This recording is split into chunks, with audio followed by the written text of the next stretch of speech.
Quando eu tinha apenas 10 anos, o meu pai matou a minha mãe. E essa é a primeira vez, aos 26 anos, que eu me apresento dessa forma. Esse silêncio,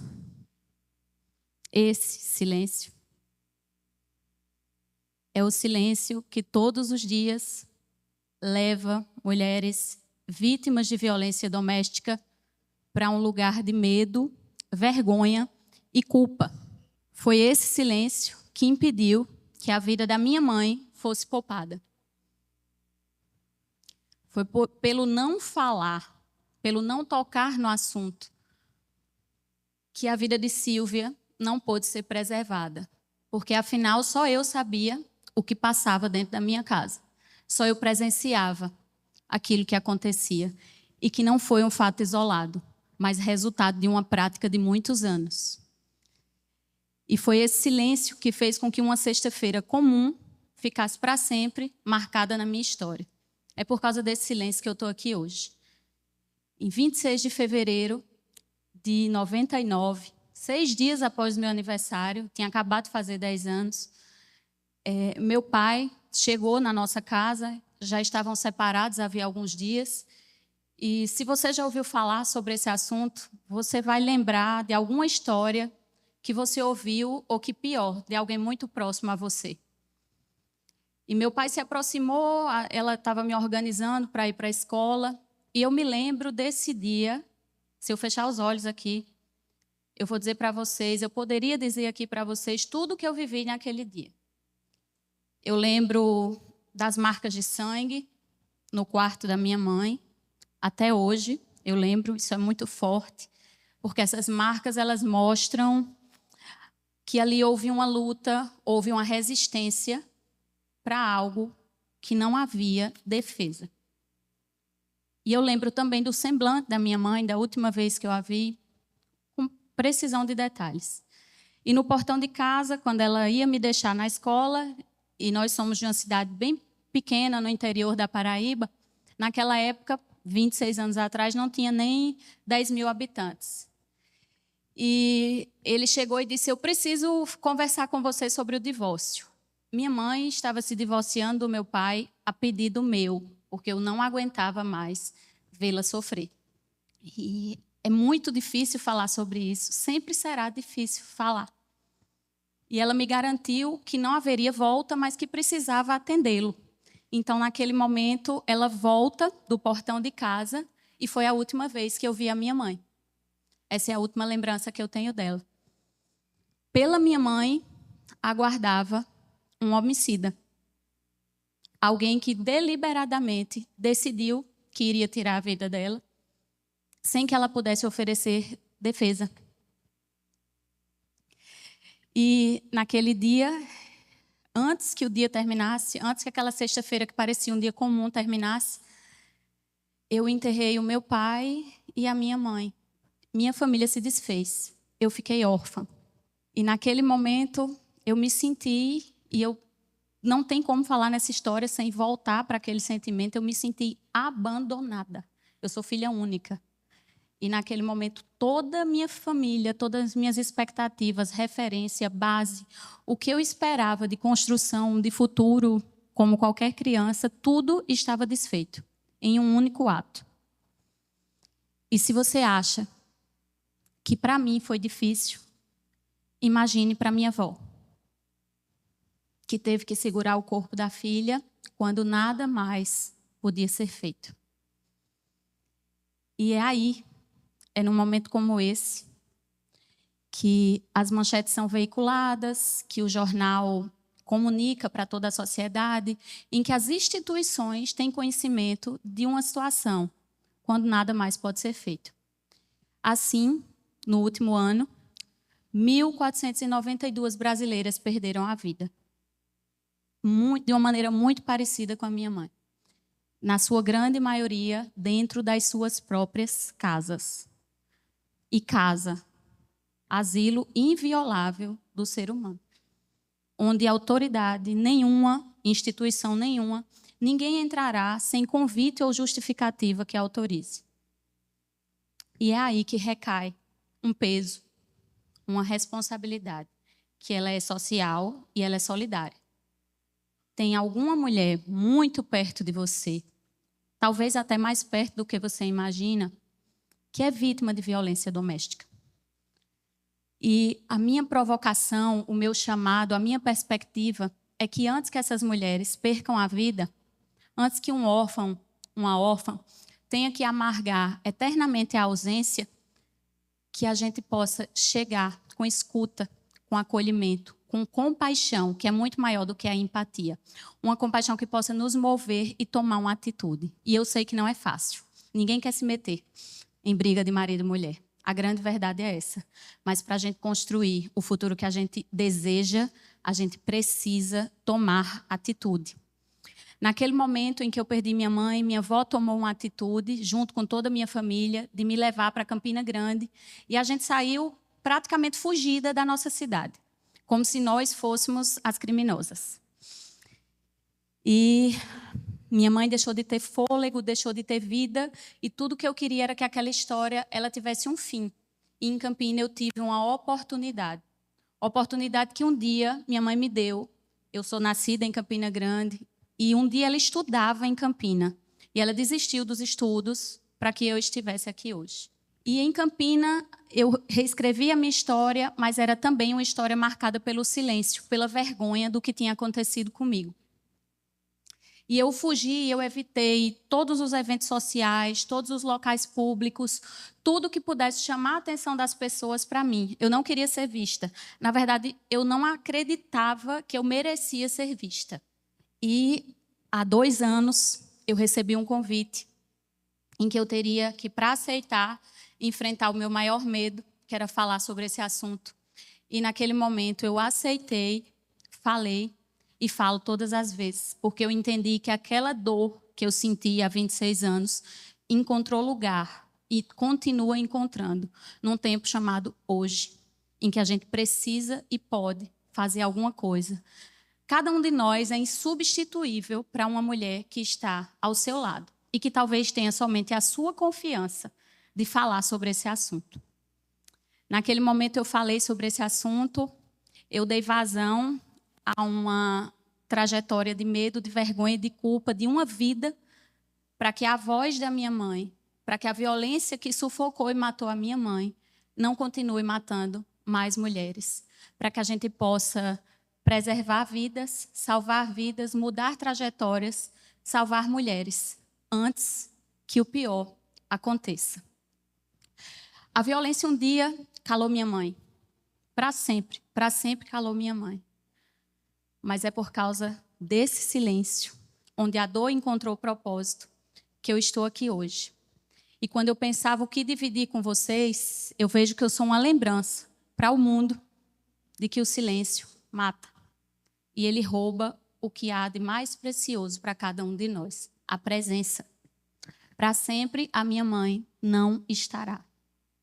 A emoção do dia de hoje, as lágrimas que vêm todas as vezes que eu falo sobre esse assunto, são um sinal que um dia, com 10 anos de idade, enquanto eu velava o corpo da minha mãe para o cemitério, ao lado da minha tia, eu fiz uma oração. Eu disse: Deus, se tudo vai ficar bem, manda uma chuva, manda uma neblina. Eu olhei, eu estava tão desesperançosa, e naquele dia, na nossa cidade, no sertão da Paraíba, choveu. E quem conhece o sertão sabe que chuva no sertão é milagre. E foi um milagre. Se vocês me perguntassem por que é que você está aqui hoje, eu posso dizer a vocês, por um milagre. Nem eu sei explicar como é que eu cheguei aqui. Mas é por entender que ninguém mais merece passar pelo que eu passei, que eu desejo que cada um que pode tomar uma atitude e tem o poder de transformar, de salvar uma vida, que tome essa atitude. O mundo não é um lugar seguro para as mulheres. E quando a gente fala de violência doméstica, a casa também não é. Eu sei o que me custou estar aqui hoje. E é por isso que eu não vou me calar. Nós não podemos nos calar.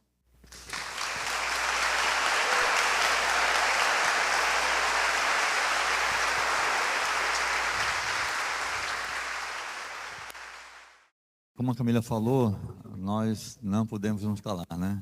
E além de não nos calarmos, também precisamos agir.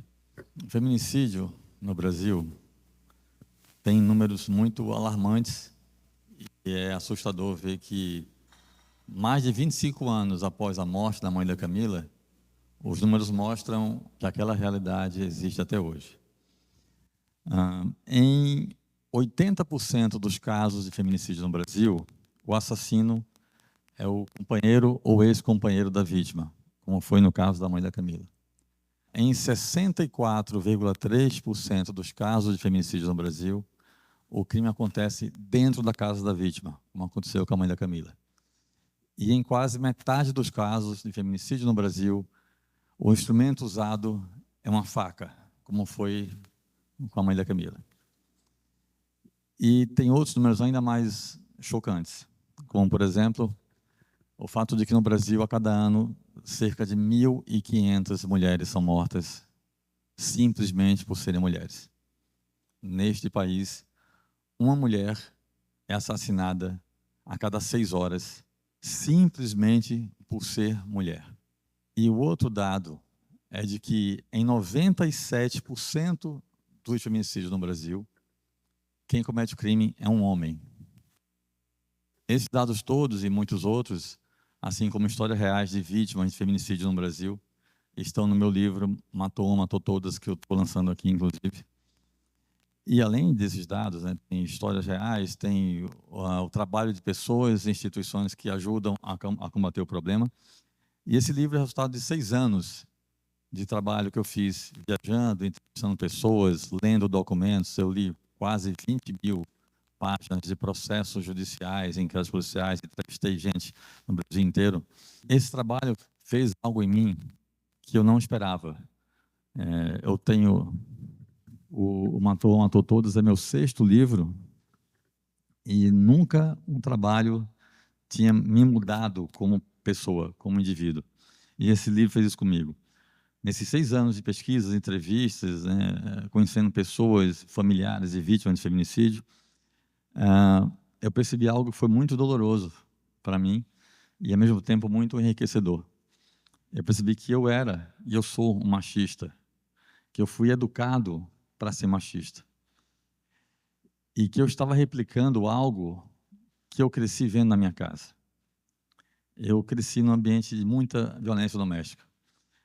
Era muito raro passar 2, 3 semanas sem que meu pai batesse na minha mãe. E eu, garoto, muitas vezes no quarto, ouvindo aquilo, chorando, e eu pedi a Deus para matar meu pai, para livrar nossa família daquele inferno todo. Só que aconteceu aquela coisa muito comum de o oprimido virar o opressor, né? Quando eu comecei a namorar, eu que achava tão absurdo, inaceitável o que meu pai fazia com a minha mãe, eu comecei a replicar a violência e o machismo com minhas namoradas. Então, só para dar 2 exemplos simples, eu tinha uma namorada na faculdade, eu era de um curso, ela era de outro, e ela morava longe da faculdade, eu não tinha carro, ela não tinha carro, e ela tinha um colega na sala de aula que morava perto dela. E eu proibia a minha namorada de pegar carona com o cara. Eu proibia e ela aceitava a minha imposição. Eu tive outra namorada, só para citar 2 casos, como eu falei, que uma vez eu falei para ela aquela frase que hoje eu sei que é estúpida, que é ridícula, mas que na época eu não achava que fosse estúpida, tanto que eu falei. Ela estava de mini saia, e eu falei para ela, não vou sair com você assim. E só saí quando ela trocou a mini saia. É assim que o machismo funciona, nas coisas pequenas, e ele vai escalando até chegar na violência física, no feminicídio. E tudo isso eu só percebi e só me mudou como pessoa fazendo o trabalho nesse livro.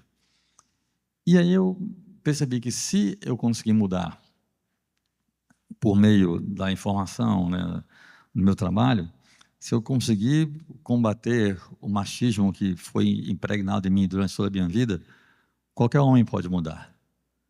E então eu entrei muito nessa missão de trazer os homens, né? Eu criei uma frase que eu tenho falado muito nas redes sociais, no Instagram, nas palestras, que nós homens precisamos entrar nessa luta ao lado das mulheres. A frase é de que a luta contra o feminicídio é de todos nós. A gente só vai conseguir combater de fato o feminicídio no Brasil quando nós, homens e mulheres, estivermos juntos nesse movimento. Até porque, como eu falei aqui antes, em 97% dos casos de feminicídio no Brasil, o assassino é um homem. Então, somos nós, homens, eu tenho usado muito a expressão adestrados. Nós, homens, temos de ser adestrados, primeiro, a parar de agredir a mulher, respeitar o espaço da mulher, respeitar os direitos da mulher e, chegando no ponto máximo, parar de matar as mulheres, porque somos nós que matamos as mulheres. Se nós, homens, não tivermos consciência disso, não mudarmos isso, nunca vai baixar essa quantidade de feminicídios no Brasil. E isso só vai mudar, para mim é muito claro, por meio de 2 caminhos, informação e educação. E aí a gente entra em outro problema, que é o fato de que o ouvido machista é treinado para não ouvir a mulher. Se uma mulher falar uma coisa para um homem e outro homem falar a mesma coisa, o cara só vai entender o que o amigo dele falou, o que o outro homem falou. E é curioso, porque sempre que eu falo isso, nas palestras, eu estou vendo aqui, todas as mulheres fazem assim, e os homens também fazem assim. É muito preocupante isso. E aí é por isso que eu acho importante eu trazer esse assunto, eu um homem, estar lançando um livro sobre isso, porque eu creio realmente que os homens que lerem vão entender, vão estar abertos para ouvir, porque se fosse mais um livro escrito por uma mulher, os homens não iam dar atenção. Infelizmente, essa é a verdade. E trabalhando nesse livro, eu percebi também outra coisa, que nós homens nunca, jamais vamos perceber naturalmente, a não ser que outro homem fale, é assim. O mundo, para a mulher, é muito cruel, é muito selvagem. Tudo para a mulher é difícil. Coisas que para nós homens são simples, para a mulher é difícil. Homem, quando entra no Uber, ele não está preocupado se o motorista é um homem, se o cara pode tentar alguma coisa. O homem não fica na rua à noite procurando as ruas mais iluminadas para passar por elas. O homem, quando é promovido no trabalho, ele não fica preocupado se vão dizer que ele só cresceu porque ficou com o chefe. Essas coisas pequenas na vida da mulher são rotina o tempo todo. É a violência de todo jeito. Para mim está muito claro que a mulher, num país como o nosso, é sobrevivente. Para a mulher, viver é um ato de sobrevivência. Se nós, homens, não entendermos isso e não entrarmos de verdade ao lado das mulheres nessa luta, com o entendimento de que a luta contra o feminicídio é de todos nós, isso não vai mudar. A gente precisa, de verdade, genuinamente, entrar na luta a favor das mulheres. Se não fizer por consciência humana, faça por egoísmo. Pensa em quem você ama, na tua mãe, na tua filha, na tua irmã, na tua tia, na tua sobrinha, se você ia achar razoável alguém que você ama passar por isso. A luta contra o feminicídio é de todos nós. A gente só vai conseguir mudar essa realidade trágica no Brasil se a gente entender isso, que essa luta é de todos nós.